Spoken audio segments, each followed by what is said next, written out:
Αφήσαμε πίσω μας το Ντουμπρόβνικ, περάσαμε στο Μαυροβούνιο, μετά από λίγο καθυστέρηση εκεί στα σύνορα. Περάσαμε από το Κοτόρ και ήρθαμε λίγο πιο κάτω στη Μπούντβα. Εδώ είναι το κλεισάκι του Αγίου Σάβα. Από εδώ πάνω έχει υπέροχη θέα. Υπάρχει από κάτω ένα νησάκι, το Σβίτε Στεφάν. Δεν θα μείνουμε αρκετή ώρα διότι θα πάμε να μείνουμε στο Κοτόρ.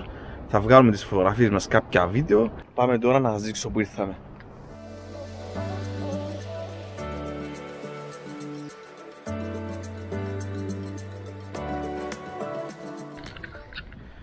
Λοιπόν, αφήνουμε πίσω μας και το Σβέντι Στεφάν. Επιστρέφουμε πίσω στο Κοτόρ. Εδώ ήταν μια γρήγορη στάση για να βγάλουμε τις φωτογραφίες μας. Θα πάει στο Κοτόρ και μάλλον σήμερα θα πάμε να ανεβούμε πάνω στο κάστρο, αν μας έχει μείνει αρκετή δύναμη, αλλιώς αύριο το πρωί. Λοιπόν, παιδιά, είχαμε μια μικρή αλλαγή σχεδίων. Ενώ θα πηγαίναμε απευθείας στο Κοτόρ, αποφασίσαμε με τα παιδιά εδώ να έρθουμε στην παλιά πόλη της Μπούντβα. Αυτό είναι το καλό όταν δεν είσαι με group και έχεις το δικό σου αυτοκίνητο. Οπότε αποφασίσαμε θα έρθουμε να κάνουμε μια βόλτα στην παλιά πόλη, να φάμε κάτι εδώ γιατί φαίνεται πολύ όμορφη πόλη. Θα κάνουμε μια βόλτα μέσα στην πόλη και από εδώ θα φύγουμε να πάμε στο Κοτόρ.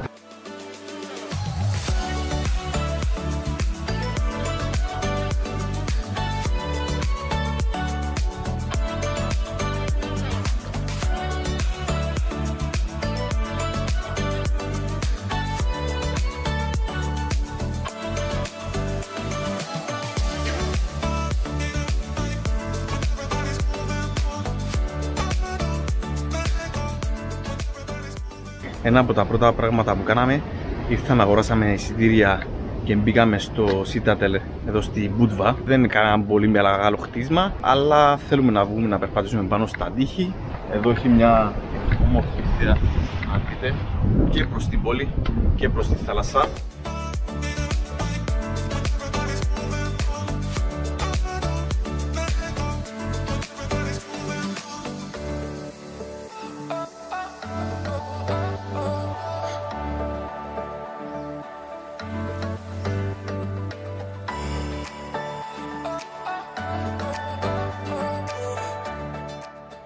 Κάναμε τη βόλτα μας στην παλιά πόλη της Μπούντβα.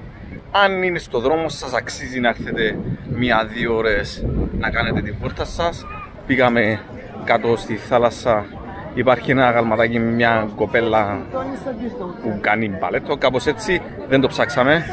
Πήγαμε να βγάλουμε φωτογραφία. Δυστυχώς η θάλασσα ήταν αγριεμένη, οπότε ήταν κλειστά και δεν μπορούσαμε να βγάλουμε φωτογραφίες. Βγάλαμε όμως άλλες πολύ ωραίες φωτογραφίες, μπορείτε να τις δείτε στο Instagram μας, θα βάλω ένα link από κάτω. Ακολουθήστε μας στο Instagram και Facebook και να βλέπετε πού ταξιδεύουμε.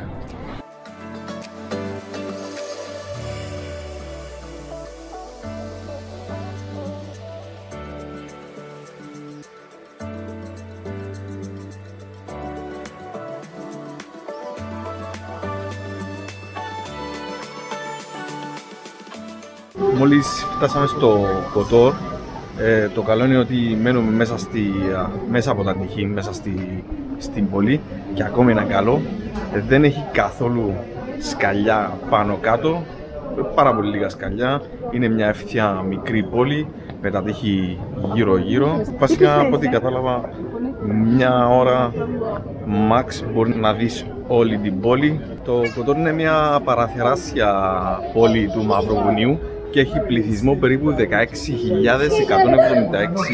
άτομα.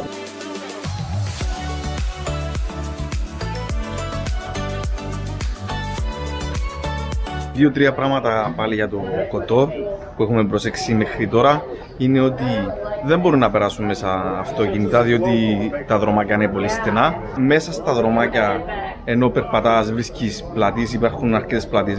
Μέχρι τώρα βρήκαμε 3-4 και σε αυτές τις πλατείες, όχι σε όλες, βασικά σχεδόν σε όλες, υπάρχουν εστιατόρια, καφέ, έχουν πάρα πολλές γάτες. Φημίζονται το Κοτόρ για τις γάτες του, είναι όλες πολύ χοντρές λόγω των τουριστών, μάλλον τις ταΐζουν πολύ καλά. Και επίσης τα τελευταία χρόνια ο τουρισμός του Κοτόρ αυξήθηκε πάρα πολύ. Το διάβασα κάπου, λογικά επειδή είναι μια όμορφη πόλη.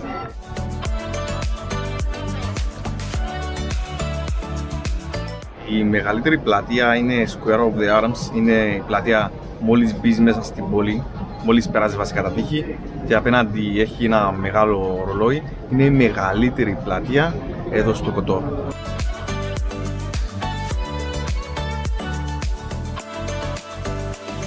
Αύριο θα ξυπνήσουμε αρκετά νωρίς το πρωί, διότι θα πάμε εκεί πάνω στο βουνό που υπάρχει το κάστρο του Κοτόρ και θα χρειαστούμε αρκετό χρόνο, οπότε θα ξυπνήσουμε αρκετά νωρίς, να πάμε με τη ησυχία μας, να μην βρούμε κανέναν μπροστά μας, όπως έγινε με τα τείχη στο Ντουμπρόβνικ που ήμασταν μόνοι μας και πηγαίναμε σχετικά γρήγορα.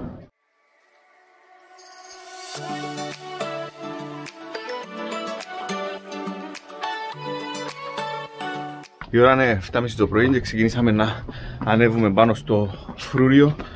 Είναι 1350 σκαλιά, γύρω στα 280 μέτρα και χρειαζόμαστε περίπου 35 με 40 λεπτά, αλλά δεν είναι πουθενά ευθεία, όλο σκαλιά μέχρι πάνω τέρμα που βρίσκεται το κάστρο. Το καλό επειδή ξεκινήσαμε νωρίς και πάλι δεν έχει άλλους μπροστά μας, είμαστε μόνο εμείς, οπότε δεν θα κάνουμε πολύ χρόνο. Αυτό είναι το καλό του να ξεκινάς αρκετά νωρίς.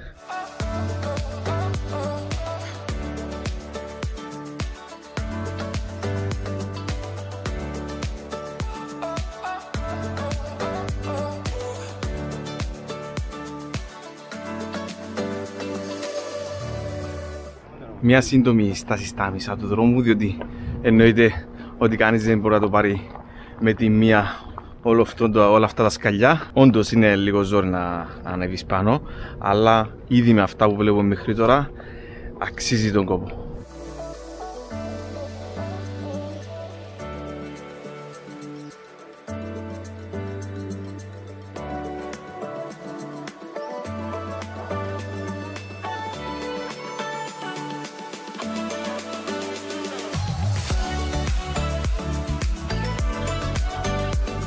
Επιτέλους φτάσαμε στο φρούριο του Αγίου Ιωάννη. Η διαδρομή του να έρθεις μέχρι εδώ και οι φωτογραφίες που βγάλαμε και η θέα που είδαμε είναι τέλεια. Όπως είπα πριν, είναι περίπου 35 με 40 λεπτά, δεν μπορεί να το πάρεις με τη μία. Η θέα, δείτε, είναι απίστευτη. Εμείς τώρα θα επιστρέψουμε πίσω, να κάνουμε μια βόλτα στην πόλη και να φύγουμε.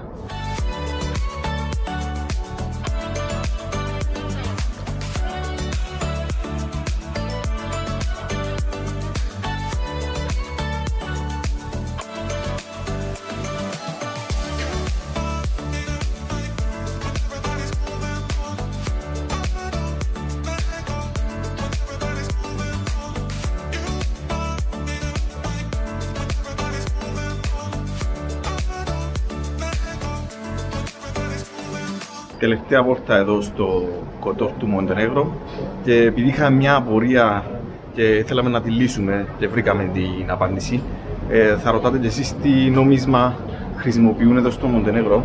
Χρησιμοποιούν το ευρώ. Βασικά η ιστορία πως είναι, μετά τη διάλυση της Ιουγκοσλαβίας χρησιμοποιούσαν το Ιουγκοσλαβικό δινάριο μέχρι το 1999. Από το 1999 χρησιμοποιούσαν και το γερμανικό νόμισμα σε συνδυασμό και από το 2002, χωρίς την έγκριση της Ευρωπαϊκής Ένωσης, βασικά ήταν μονοπλευρή απόφαση της κυβέρνησης, χρησιμοποιούν το ευρώ.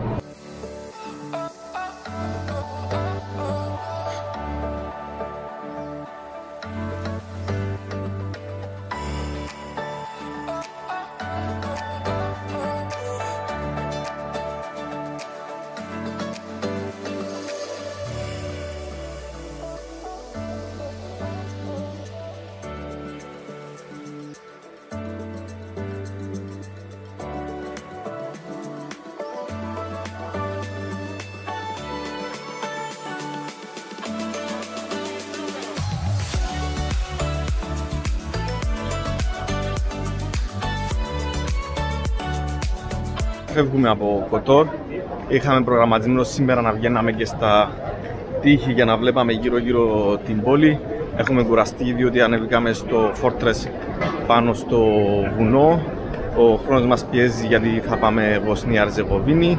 Οπότε η βόλτα μας εδώ στο Κοτόρ τελείωσε. Αν θέλετε να βλέπετε τα βίντεο μας, κάντε μια εγγραφή στο κανάλι μας, ακολουθήστε μας σε Instagram και Facebook και να βλέπετε που ταξιδεύουμε. Γεια σας.